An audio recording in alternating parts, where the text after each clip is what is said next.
I know I said it in the last video, but again, just want to say massive thanks to Speeding Parts.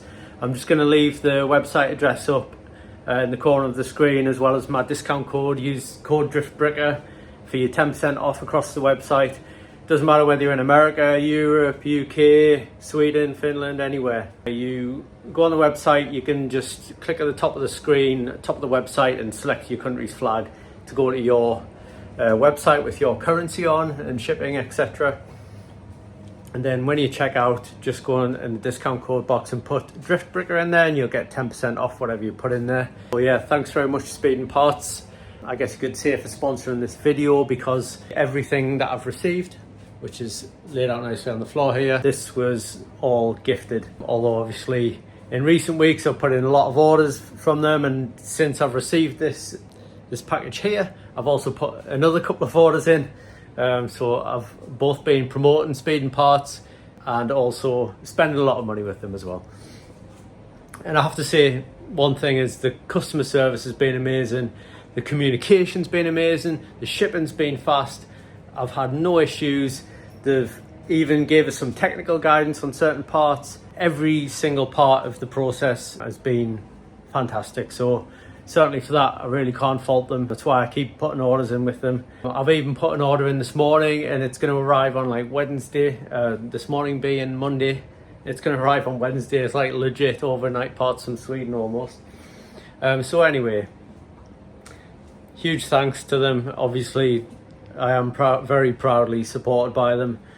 So let's have a bit of a dive in and go through everything that I've received, and then we'll go on and install the oil cooler. Right, hopefully this angle's okay for you guys, and you can see I'll put a bit of B-roll in where required, but otherwise we'll just go through everything here on the floor, and then we will go and start installing this oil cooler. I mean, we might as well start here. This is an absolutely huge 30-row oil cooler from Hurricane, if you can see that. And you see on the bottom, you've got your two AN-10 fittings, and then you've got all your mounting points here in each corner. Really nice piece. Looks really smart in black as well. And this is going to do an absolutely amazing job at keeping my oil cool. And obviously it's going to go straight in the front of the car. And then we just need to mount it and then sort out the lines going to it. So the lines that come off the oil cooler, they will go to this sandwich plate. It's got an O-ring. This is a really nice piece, also from Hurricane Motorsport as well. Got a huge O-ring there. And then you've got a couple of options depending on the fit for your car, so it's provided with these two options. This is a sandwich plate that goes in between your oil filter and the block, or even the factory oil cooler as well, if you want to still use that. The beauty of this as well, see, these got a couple of little grub screws, and what you can do with this is you can screw in some sensors. So what I've got here is a Bosch sensor that they sent me as well, and this will just screw straight in, and this is a combined temperature and pressure sensor. Everybody raves about these. Everybody I've talked to has recommended them to go with the ECU. It's one sensor and you get both temperature and pressure. So I'm going to use this for the oil, so I'll get both the oil temperature and oil pressure from this one sensor, and it just goes straight into this sandwich plate for the oil cooler. So the two lines that come from the oil cooler itself will go into the bottom of here. Again, just same AN-10, and that will do a great job of keeping my oil nice and cool. We've also got lots of AN-10 fittings, so we're going to need 4 just for the oil cooler itself, 2 here, 2 on the sandwich plate. So there's 4 of your AN-10 fittings, and then we've got another one for the oil drain for the turbo. So speaking of the oil drain for the turbo, they sent me a gasket for the oil drain on the turbo side, and then this is an adapter for that screws in bolts into the HX35, and it converts the drain into an AN10. So I'm going to have an AN10 line that drains to the block, and then again I'll have another AN10 on the block side, and then I've got a couple of adapters here. Not sure exactly which they are because a lot of these just look very similar. I haven't even unboxed them properly yet. But basically we'll go from AN10 to the thread in the block, which I believe is M18 that I tapped into the block. And because there's two oil drains, because it's a twin turbo, one of them will be the oil drain for the turbo, and the other one I'm just going to blank off with this blanking plug as well. Also, obviously, to make the lines, I've got a couple of meters of AN10 line. So this should be good enough to make both the oil drain for the turbo and also the lines for the oil cooler. We're not going to make the lines today. We are going to just mount the oil cooler, but mounting the lines is going to be for another day. Speed & Parts also do a kind of make your own system, which I managed to mess up quite spectacularly. However, this is the oil feed for the turbo, or it would be if I'd ordered the correct thing, but I didn't. So firstly, I've got the adapters, which were supposed to be AN4 to M14, and I accidentally ordered M12, so I ordered the wrong size, so these don't go into the turbo or the block because they are too small. So one end is AN4 like it should be, and the other end is actually M12 instead of M14. So that was my fault. So I bought a couple of replacements for these in the M14 version. And then the line itself, I also ordered the wrong bend because I had the bend, if this is going to focus, had the bends going the same way. They need to go the opposite ways, and then this one also needs to be a 90 degree, and the whole line also needs to be about 10 centimeters shorter. So I did quite spectacularly mess up the design of this line, but as I say, I've got replacements arriving on Wednesday this week, so that's all good. And we also have some heat management. So these two here, when I tried the engine and the turbo in the car, the brake lines from the master cylinder were very close to the downpipe. So what I've got here, I'll just fold it in half. Got these tubes here. They are actually tubes. If I can just open one there, I don't know if you can see that. So these will do a good job of keeping the heat away from the downpipe from the turbo, because it gets very close to the brake line. So I don't want to boil my brake fluid. So these two tubes here will sort that out, and on top of that I've got a 1 meter by 1 meter aluminium like kind of dimple shield, so I can just roll this out and form it to any shape I want. So I'll also, on top of the tubing, I'll be making a bit of a heat shield as well, and this can be used for all sorts of heat shields. So I might need one on my floor, just above the downpipe. I can use it for an airbox for the air intake. You know, I could make all sorts of bits and bobs out of this shield, and it's very, very versatile. It's really easy to shape. You can bolt it pretty much anywhere you want. So it's really good stuff. I've never worked with it before, but I'm really looking forward to making some heat shields, because one of the things I've really been thinking about in detail with this build, where I never really traditionally have, is heat management. You might have noticed that. You know, I've got all the stuff I've just been talking about. I've got like a turbo blanket for the turbo. I've even got, you know, heat wrap for the downpipe. It's a real shame, just to give you a sneaky peek, just to be wrapping such a beautiful downpipe.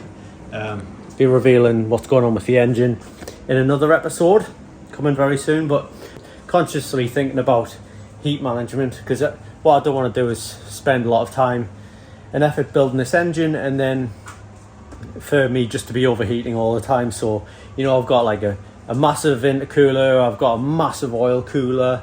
I am trying to manage the heat in the engine bay. I am running the stock radiator at the moment, but we'll see how that goes. But that could be certainly an upgrade in the future. Also, I'm just getting some Gucci cable ties from Violent D. You can see there, got some yellow ones and some purple ones. They'll definitely be getting used. Oh, what else I get? Throttle body gasket. That's cool. And the rest of my battery relocation kit. And in here is the battery box. That's a box for the battery, like an aluminium box that I'm going to mount behind the passenger seat. And then this is all the cabling for that. I'm waiting on a few bits to finish that job, but we might get onto that in another episode. But for now, I think I've gone through everything that I received from Speeding Parts in that delivery. It's worth mentioning that the last episode I was fitting the intercooler. The intercooler was from Speeding Parts as well. So yeah, there's so many parts so far in this build that have come from Speeding Parts. I did get another box today, I'm not sure what it is. This one here. Not sure what's in it. Assuming it's car parts. Don't even know where it's from. Oh, this is a very nice piece. I know what this is now. Looking at this V-band. So I've got a V-band there. This is the elbow for the turbo. So this goes from 2-inch on the turbo side. This is to start the intercooler. So you've got a V-band there, 2-inch. And then it's an elbow that goes to 3-inch just for a silicone hose.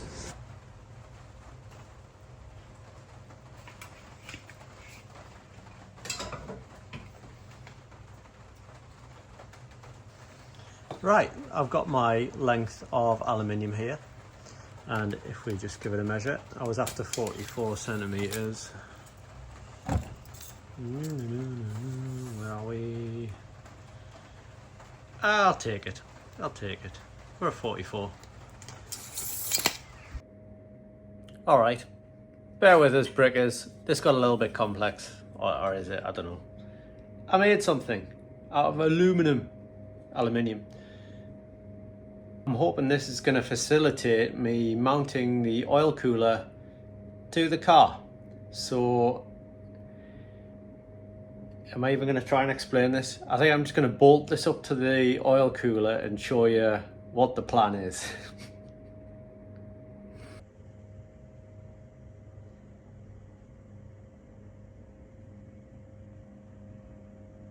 I've bolted this kind of mounting bracket onto the bottom of the oil cooler, so those two blue bits are where the AN10 fittings will come out. I've got our 4 bolts on the actual oil cooler itself. There's 4 mounting points, so there's those 2 bolts there, and then 2 on the other side as well. So this aluminium bracket is very well secured to the oil cooler. And then in terms of bolting it to the car, I've got these 2 studs here, and then on the other end I've just got 2 holes to bolt to the other 2. So in order to get these 2 kind of studs here, I've got 3 spaces, washers, I guess the spaces on each side. Got 3 washers you see in there. So then when you look across, there's a gap. There's an air gap there between the oil cooler and the bracket. And that has allowed me to get these 2 M6 bolts in there with a tiny bit of daylight. You can hear the loose there. So that's all good. So the oil cooler will go in the car like that. As you are looking at it, this is the front of the car. This side is the front of the car. So then I just need to bolt it onto the two brackets that are coming out of the intercooler mounting point. So I just need to bolt it to that, and we should be good. For now, I'm not doing anything with the top side, but I will look at it and see if I can find something reasonable. But I think for now this is going to be quite sturdy, but I'll find something just to, because this bracket here is taking the weight. Just to keep it in position, I'll find something. I think it is on this side here. I'm quite close to a few bolt holes, so I think there's going to be an easy fix on this top corner, and I might just call that good if I can keep it in place like that. Anyway, let's bolt this into the car.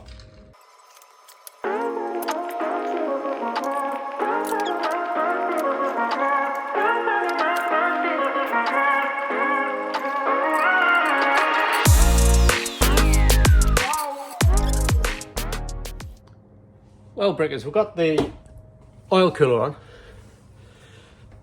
with me little contraption, my little gadget that I made. It's it'll need some support from the top because it's a bit wobbly backwards and forwards from the top as expected, because there's nothing mounting at the top yet. But I mean, in terms of holding the weight of it, absolutely perfect. Bit of a weird solution, honestly. Like, I just had an initial idea and then I just kind of ran with it, and I ended up with what I ended up with. I'm not a mechanic or an engineer, but it's in there. It's in there securely and permanently, you know, once I just support the top. See if I can get a little bit of light. I think from the top bit, can we see that there? Yeah. Let's see if I can put me light there. That'll do. So the two holes at the top here, I should be able to attach to either these two or maybe think of something else. But that shouldn't be too much of a problem. It should be a pretty easy fix. And same with the other side. I mean, we're close to this brace here on the other side. So maybe something could be done with that.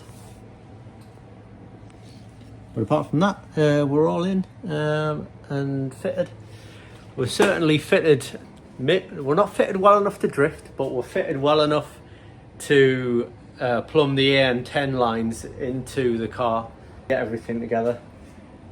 Actually, I think I'm really happy with the result of that. So then we'll be on to the next job.